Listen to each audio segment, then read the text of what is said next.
وعلى آل محمد كما صليت على إبراهيم وعلى آل إبراهيم إنك حميد مجيد اللهم بارك على محمد وعلى آل محمد كما باركت على إبراهيم وعلى آل إبراهيم إنك حميد مجيد الحمد لله نحمده ونستعينه ونستغفره ونؤمن به ونتوكل عليه ونعوذ بالله من شرور أنفسنا ومن سيئات أعمالنا من يهده الله فلا مضل له ومن يضلل فلا هادي له ونشهد أن لا إله إلا الله وحده لا شريك له ونشهد أن سيدنا ونبينا وشفيعنا وبارك وسلم تسليما كثيرا أما بعد أرسله بالحق بشيرا ونذيرا وداعيا إلى الله بإذنه وسراجا منيرا فقد قال الله تبارك وتعالى في القرآن الحميد والقرآن المجيد فأعوذ بالله من الشيطان الرجيم بسم الله الرحمن الرحيم يا أيها الذين آمنوا ادخلوا في السلم كافة ولا تتبعوا خطوات الشيطان إنه لكم عدو مبين وقال الله سبحانه وتعالى في موضع آخر يا أيها الذين آمنوا لا تلهكم أموالكم ولا أولادكم عن ذكر الله ومن يفعل ذلك فأولئك هم الخاسرون قال النبي صلى الله عليه وسلم لا يؤمن أحدكم حتى أكون هواه تبعا لما جئت به قال النبي صلى الله عليه وسلم من تمسك بسنتي عند فساد أمتي فله أجر 100 شهيد أو كما قال عليه الصلاة والتسليم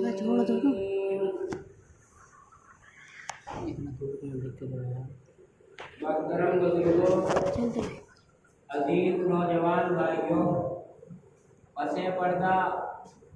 بیٹھی ہوئی میری دینی ماں اور بہنوں پیارے بچوں سب سے پہلے ہمیں اللہ کا شکر ادا کرنا ہے کہ اللہ جل جلالہ عما نوالہ نے مجھے اور آپ کو دین کی نسبت پر دین کی مجلس میں جمع فرمایا توفیق بخشی دعا کیجیے کہ پروردگار عالم ہمارے اس وقت کے جمع ہونے کو حاضری کو آنے کو بیٹھنے کہنے سننے کو اللہ قبول فرما لے اور ہم سب کو کہنے اور سننے سے زائد عمل کی توفیق عطا فرما دے کئی دن ہو گئے مسلسل میں نے پرسوں بھی اور رات بھی عرض کیا تھا اور اب بھی عرض کیا جاتا ہوں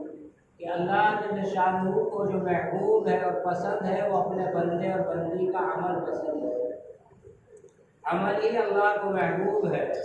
اور عمل ہی کے لیے اللہ رب العزت نے مجھے اور آپ کو اس دنیا کے اندر بھیجا ہے آپ بڑے خوش نصیب ہیں مبارکباد کے مستحق ہیں ماشاءاللہ آپ حضرات کی آمد بھی کافی ہے اور یہ اس بات کی علامت ہے اور یہ پہچان ہے اور اس بات کی دلیل ہے کہ واقعتاً آپ کو اللہ اور اللہ کے نبی سے محبت ہے اور ہونی چاہیے اللہ کے ذکر سے محبت ہے اللہ رب العزت نے ہمارے دل کے اندر بات ڈالی اور اللہ کی مدد شامل حال ہوئی اللہ کی توفیق سے ہم جمع ہوئے اس میں ہمارا کوئی کمال اور عقل مندی یا ہوشیاری یا ہنر مندی نہیں ہے بلکہ اللہ ہی کا ایک کمال ہے کہ اللہ رب العزت نے مجھے اور آپ کو ایسی بابرکت مجلس میں مغفرت والی مجلس میں اللہ نے اس بہترین مجلس میں ہمیں جمع فرمایا یہاں ہماری آمد تو ہے ہی یعنی مرد اور عورت بچے یہاں پر موجود ہیں انسان یہاں پر انسانوں کی آمد ہے، لیکن ایک مخلوق ہمارے درمیان میں اور ہے جو ہمیں نظر نہیں آ رہی۔ اس مخلوق کا نام فرشتے ہے، ملائکہ ہے۔ ایسی مجلس کو فرشتے تلاش کرتے ہیں، دنیا کے اندر گھومتے پھرتے ہیں، اور جہاں کہیں انہیں اللہ کے ذکر کی مجلس ملتی ہے یا اللہ کا ذکر کرنے والا کوئی ملتا ہے تو فرشتے ایک دوسرے کو آواز دیتے اور کہتے ہیں ادھر آؤ، ہماری خوراک یہاں ہے۔ فرشتے اس مجلس میں شریک ہوتے، اندازہ تو لگاؤ کہ جس مجلس میں فرشتے شریک ہو اور فرشتوں کی آمد ہو وہ مجلس کیسے نہ برکت والی ہو اور کیسے نہ مغفرت والی ہو۔ اللہ ایسی مجلسوں کی ہم سب کو قدردانی کی توفیق عطا فرما دے، اور بار بار اللہ ایسی مجلسوں میں ہمیں شرکت کی توفیق عطا فرمائے۔ میں نے آپ حضرات کے سامنے قرآن کریم و فرقان حمید کی 2 جگہ سے آیت تلاوت کی ہے، اور سرکار دو عالم جناب محمد رسول اللہ صلی اللہ علیہ وسلم کے 2 فرمان پڑھے ہیں۔ قرآن کریم اللہ کا کلام ہے، اللہ کی ذات سچی ہے، اللہ کا کلام بھی سچا ہے، اور جس ذات پر یہ قرآن کریم نازل ہوا وہ ذات بھی سچی ہے، جن کا نام نامی محمد رسول اللہ صلی اللہ علیہ وسلم ہے، اور اللہ نے آپ کے صدقے اور برکت میں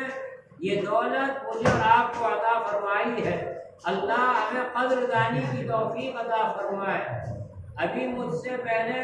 یہاں پر قرآن کریم کی تلاوت کی گئی، قرآن کریم ان بچوں نے پڑھا۔ یہ کوئی معمولی بات نہیں ہے،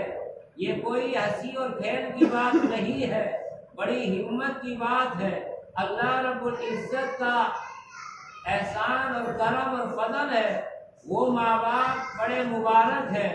اور وہ ماں باپ مبارکباد کے مستحق ہیں کہ جنہوں نے اپنے بچوں کو اور اپنی بچیوں کو قرآن کریم کی تعلیم سے آراستہ کرا رہے ہیں اور آراستہ کیا ہے، پڑھا رہے ہیں۔ اللہ ان کے پڑھنے اور پڑھانے کو قبول فرمائے۔ یہ اللہ رب العزت کا کلام، اور اللہ رب العزت نے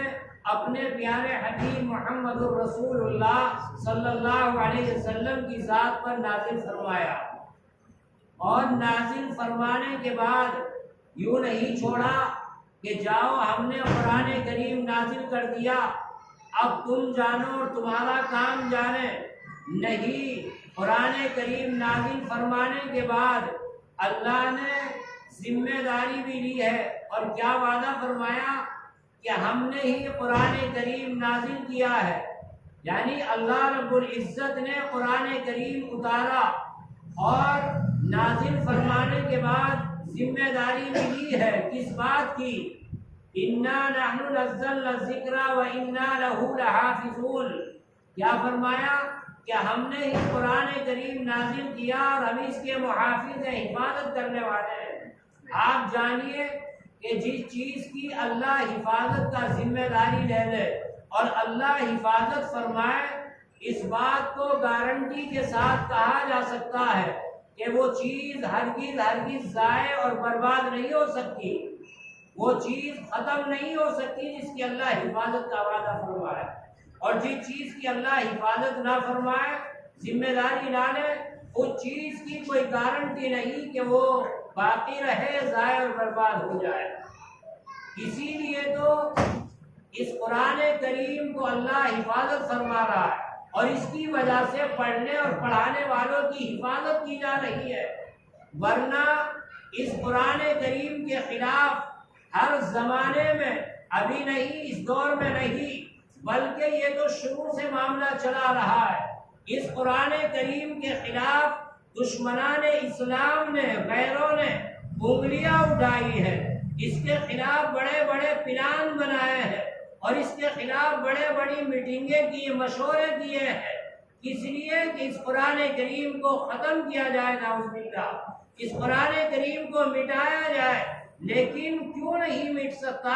اور کیوں یہ قرآن کریم ختم نہیں ہو سکتا؟ اس کی جو اللہ نے حفاظت کا ذمہ داری لی ہے، اللہ اپنے قرآن کریم کی خود حفاظت فرما رہا ہے،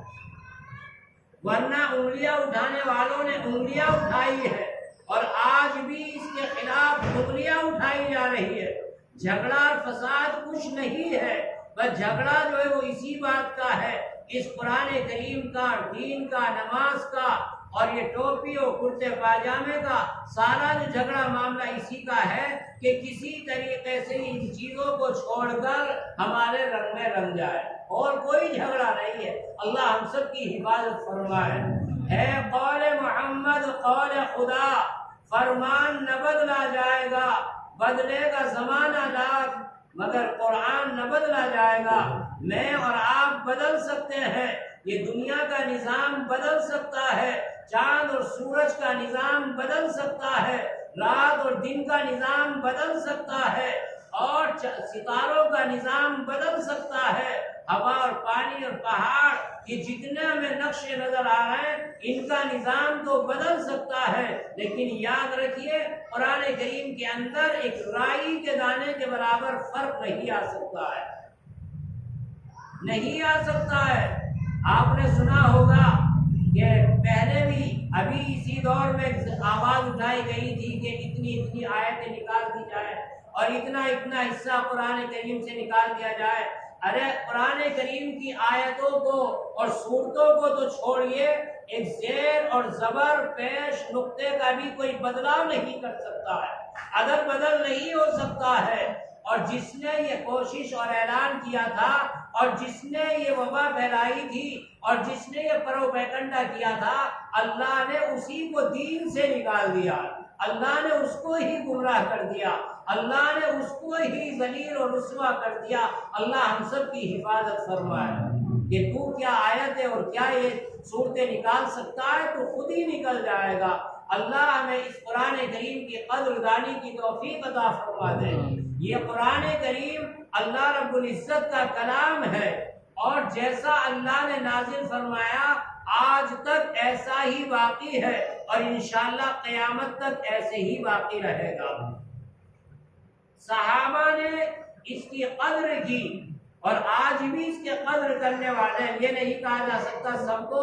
یہ کہنا ظلم ہوگا۔ آج بھی ایسے موجود ہیں جو اس کی قدر کر رہے ہیں اور جو اس کے پڑھنے اور پڑھانے کا اہتمام کر رہے ہیں۔ آج ہم اپنی نگاہ میں بھی آپ میں شامل ہوں، ہم سب اس بات کی تعریف کرتے ہیں، اس بات کو بہترین بتاتے ہیں کہ جس کے ذرا کپڑے اجلے ہوں اور جس کے پاس کارخانہ ہو، بلڈنگ ہو، بہترین گاڑی ہو اور اس کے پاس مال و دولت ہو، تو آج آدمی اس کو بہترین بتاتا ہے، حالانکہ کوئی عیب کی بات نہیں ہے اور کوئی نشانے کے طور پر نہیں کہا جا رہا۔ ہم دنیاوی لائن سے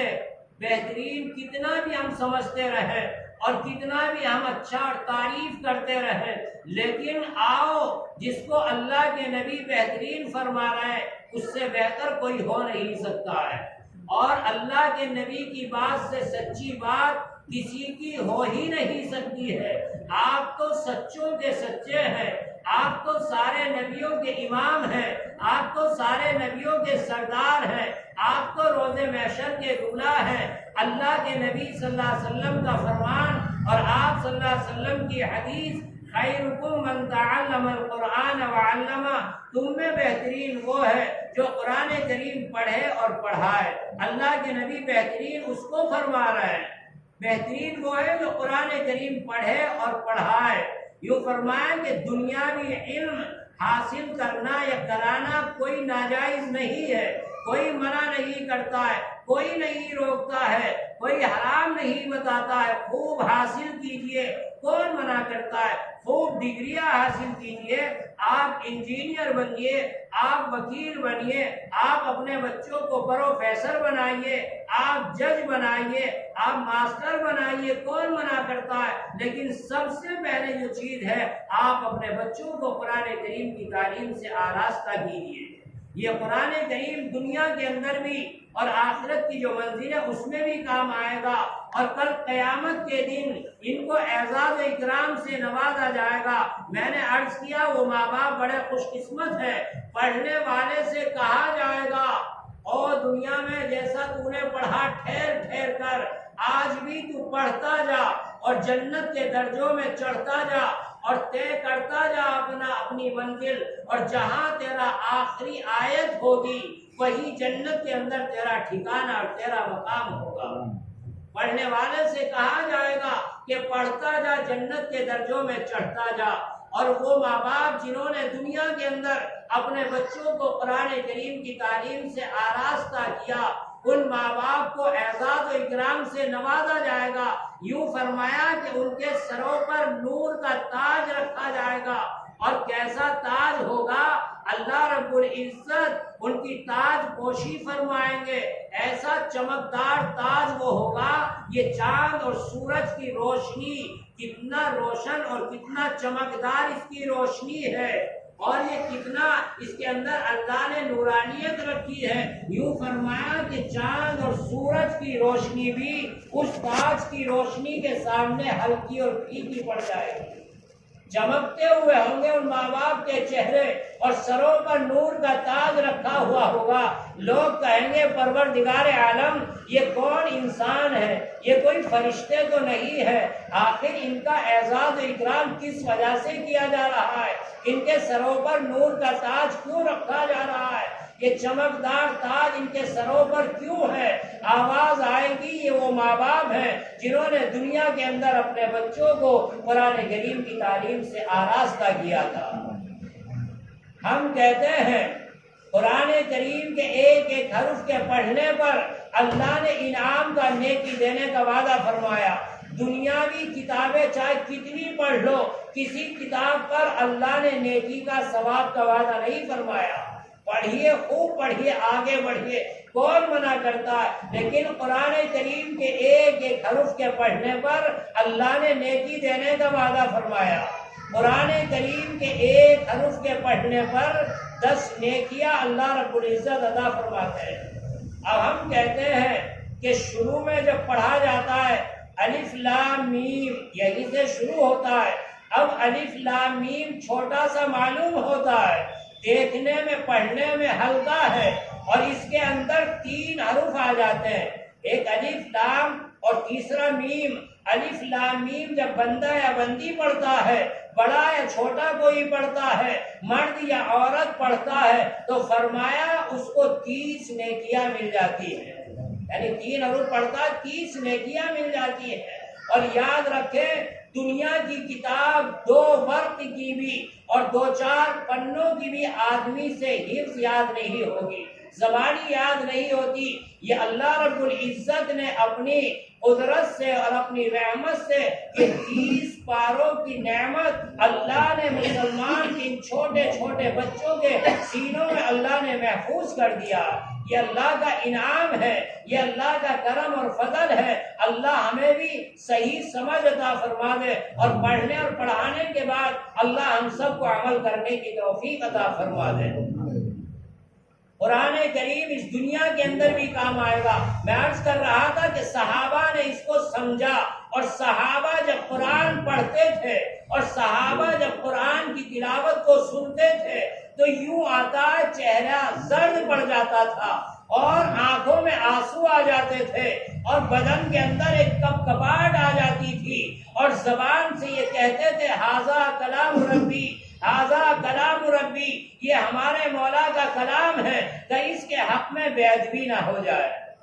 روتے تھے قرآن کریم پڑھتے ہوئے۔ آج یہاں تو نہیں کہا جا سکتا ہے، تو اللہ کا شکر ہے ماشاءاللہ آپ حضرات نے بڑے سکون کے ساتھ اور بڑے غور و فکر کے ساتھ، بڑے دھیان اور توجہ کے ساتھ ان بچوں کی قرآن کریم کی تلاوت کو سماعت فرمایا، اور حق بھی یہی ہے، اور قرآن کریم کے ذریعے سے اللہ نے ہمیں آگاہ فرمایا ہے۔ اور کیا فرمایا؟ جب تمہارے درمیان میں قرآن کریم پڑھا جائے اور یہ اخباری خبر نہیں ہے، موبائل کی خبر نہیں ہے، انٹرنیٹ کی خبر نہیں ہے، قرآن کریم نے خبر دی ہے وَإِذَا قُرِئَ الْقُرْآنُ فَاسْتَمِعُوا لَهُ وَأَنصِتُوا لَعَلَّكُمْ تُرْحَمُونَ۔ ادھر آ جاؤ،